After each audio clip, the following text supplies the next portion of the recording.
جب جنگ لگی تو انہوں نے کہا کہ میں پاکستانی افواج کے ساتھ ہوں. کب ہو گیا یہ؟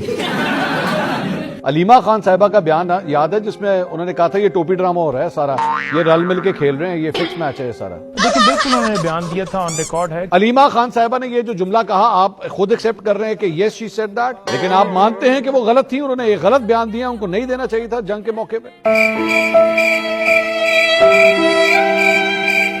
ان کی بہنوں کو یہ کامنٹ نہیں کرنا چاہیے تھا, ان کی دوسری بہن کو جا کے انڈین چینلز پہ بیٹھنا نہیں چاہیے تھا. یہ غلطیاں ہیں, مان لیجئے پلیز اس بات کو کہ یہ غلطیاں ہیں. اگر آپ کے چینلز آزاد ہوتے ہیں پاکستان کے اندر تو یہ مجھ سے بات نہ کی جائے. میں نے عمران ریاض کا نام کتنی دفعہ پروگرامز کے اندر لیا, لاسٹ ٹائم بھی. اور بولے نام پیچھے کٹا ہوا تھا. اور بولے نام, آپ لے نام, آپ لے نام, وہ اور بولیں. شاکر بشیر ہیں, اور بولیں. عادل راجہ, عادل راجہ, صدیق جان ہے, سمینہ ہے.